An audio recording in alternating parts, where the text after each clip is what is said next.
በፍርድ ቤቱ የደረሰው አሰቃቂ ግድያ በአዲስ አበባ እየመከረ ያለው የሱዳን ጉዳይ ከቴሌ አክሲዮን የገዙ ባለቤቶች የትርፍ ድርሻቸው መቼ ይወስዳሉ? ፓርቲዎች ቅሬታቸውን እስከ ሰኔ 2 ቀን ድረስ ብቻ ማቅረብ እንደሚችሉ ስለመገለጹም፣ በሶማሊያ የተፈጠረው ነገር ምንድን ነው? የኢጋድ አስቸኳይ መግለጫም በዜናችን ከያዝናቸው መካከል ይገኝበታል። ሰላም ጤና ይስጥልን፣ እንደምናላችሁ ውድ የኢትዮጵያ ድምፅ ተከታታዮች።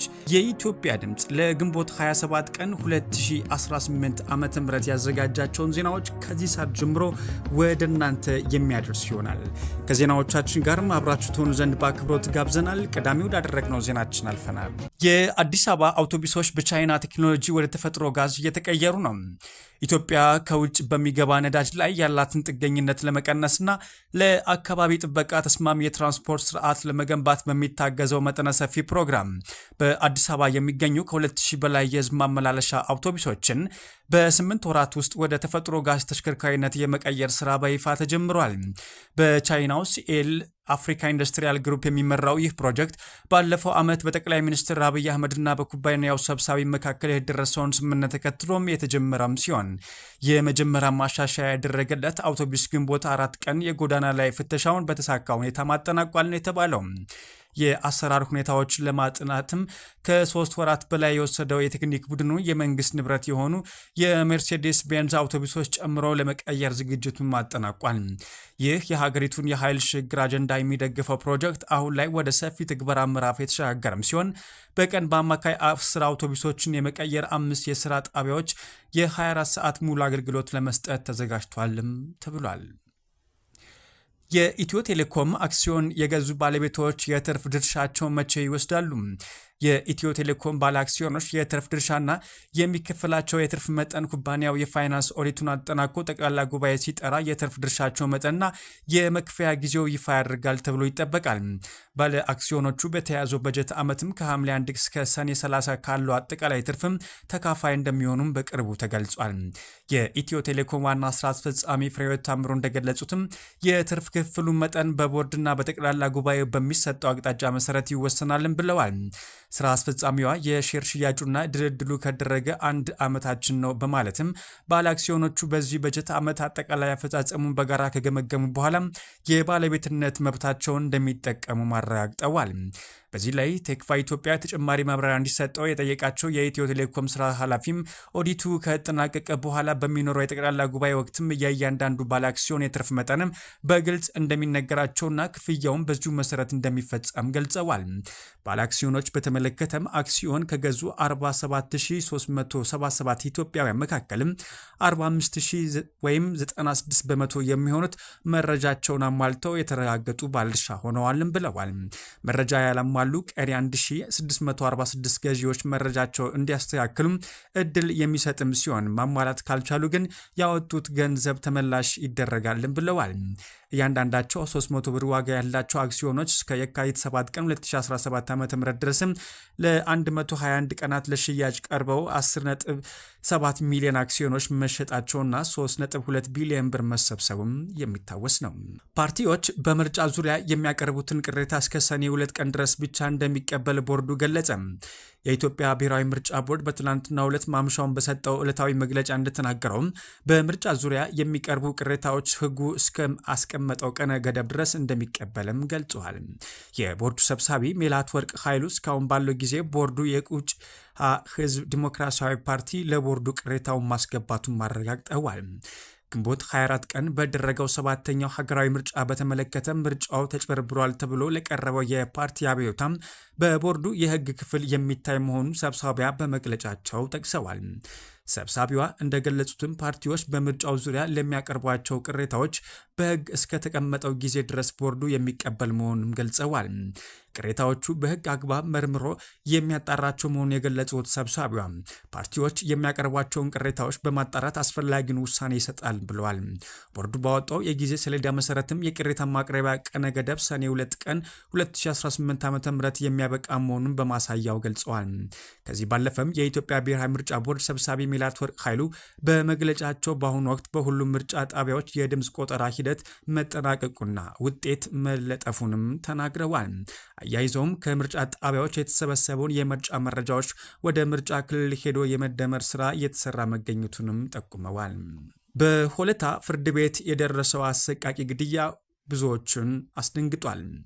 ዛሬ ረፋድ ላይ በሆለታ ወልመራ ወረዳ የመጀመሪያ ደረጃ ፍርድ ቤት የተፈጠረው ክስተት መላውን የኢትዮጵያ ሕዝብ በከፍተኛ ድንጋጤና በቁጭት ውስጥ የከተተ አሰቃቂ ግድያ ተፈጽሟል።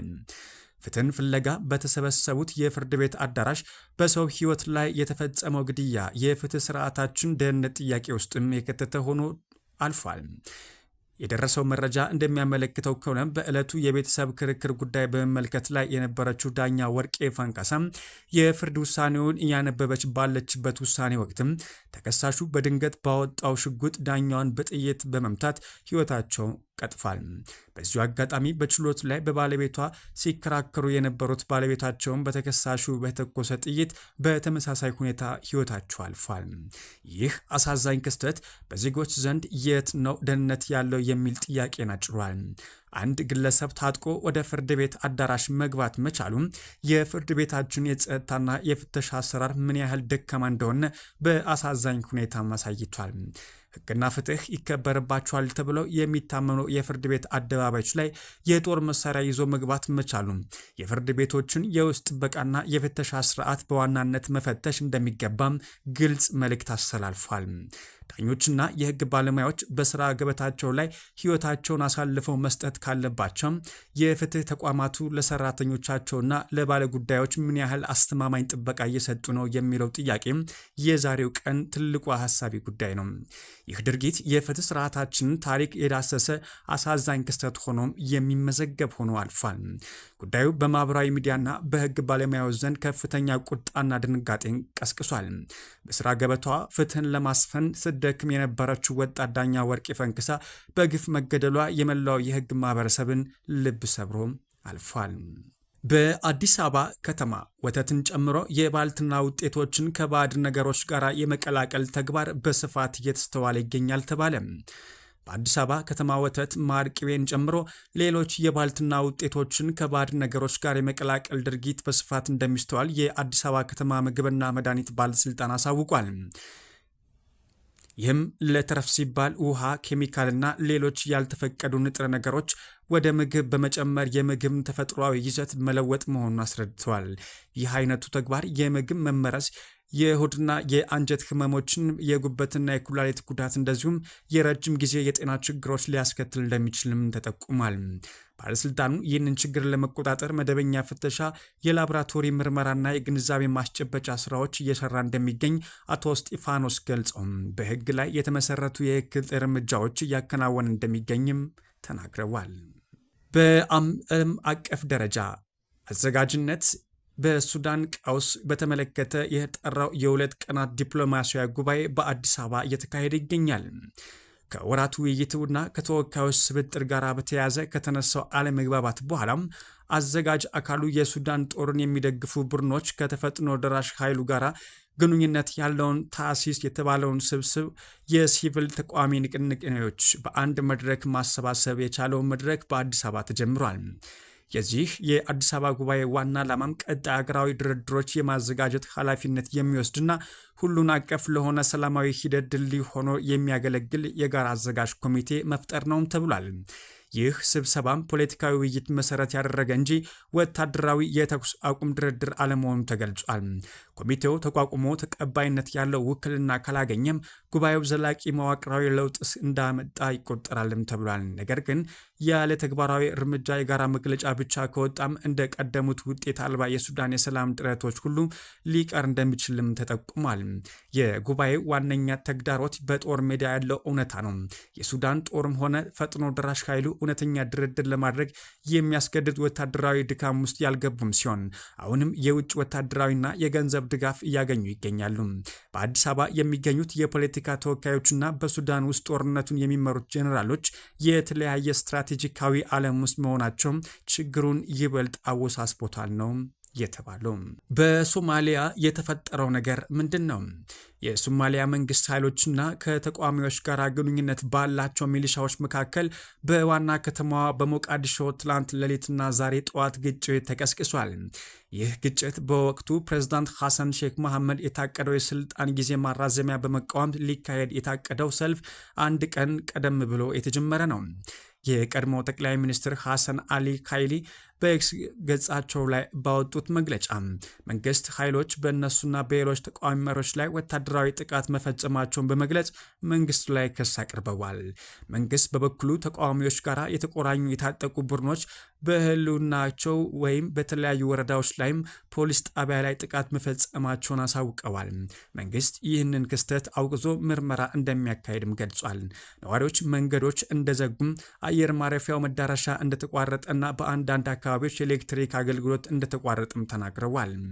በግጭቱ የተጎዱ ሰዎች ቁጥርና የአካባቢ ሁኔታ ማረጋገጥ አስቸጋሪ መሆኑም ተዘግቧል። ኢጋድ አስቸኳይ መግለጫ ማወጣ። በሶማሊያ የተገኘው ሰላም አደጋ ላይ ነው ሲል ድርጅቱ አሳውቋል። በሶማሊያ የተፈጠረውን ህገ መንግስታዊ ቀውስ ተከትሎም በዋና ከተማዋ ሞቃዲሾ ከፍተኛ ውጥረትና የከባድ መሳሪያዎች ተኩስ መከሰቱም ተሰምቷል። ቀውሱ የተቀሰቀሰው ፕሬዝዳንት ሐሰን ሼክ መሐመድ የስልጣን ዘመናቸውን ለአንድ ዓመት ማራዘማቸው ማሳወቃቸውን ተከትሎ ነው። ይህን ውሳኔ የተቃወሙ የፖለቲካ ቡድኖችና የክልል መሪዎች በዛሬው ዕለት ትልቅ የተቃውሞ ሰልፍ ጠርተው እንደነበረም ይታወቃል። ይሁን እንጂ ሰልፉ ከመካሄዱ በፊትም ትናንት ምሽት የተቃዋሚ መሪዎች ወደ ከተማዋ መግባታቸውን ተከትሎ ሌሊቱ ሙሉ ኃይለኛ ግጭትና የተኩስ ልውውጥ ሲደረግ እንደነበረም የኢጋድ መግለጫም አመላክቷል። በመጨረሻም የኢራን የፓርላማ አባላት የሚሳኤል የመምታት አቅማቸው እስከ ዋሽንግተን ድረስ እንዲራዘም ጠየቁም። አንድ የኢራን የፓርላማ አባላት ቡድን ለሀገሪቱ ከፍተኛ መሪ ለሙንጃባ ካሚኔ በጻፉ ደብዳቤያቸውም የኢራን ሚሳኤሎች የመምታት አቅም ወይም ከኢራን ክልል ባለፈ አሜሪካ ዋይት ሃውስ ድረስ እንዲራዘም ጥሪ አቅርበዋል። ሕግ አውጪዎቹ ይህንን የጠየቁት የቀድሞ ከፍተኛ መሪ አሊ ካሚኒና የኢራን አብዮታዊ ዘብ አዛዦች ደምን ለመበቀል መሆኑን ገልጸዋል። በሰጡት መግለጫም የሚሳይሎቻችን ክልል የካሚኔ ገዳዮች ቢሮ ዋይት ሃውስ ድረስ እስኪደርስ ድረስ የወታደራዊ ኃይሎቻችንና የመከላከያ ኢንዱስትሪዎቻችን አቅም ማጠናከር እንዳለብን ግልጽ ነው ሲሉም ባወጡት መግለጫ አሳውቀዋል። ውድ የኢትዮጵያ ድምፅ ተከታታዮች የኢትዮጵያ ድምፅ ለግንቦት 27 ቀን 2018 ዓ.ም ያዘጋጃቸው ዜናዎች እነኝን ይመስላሉ። አብራችሁን ስለነበራችሁ ከልብ እናመሰግናለን። ሰላምን ተመኘን።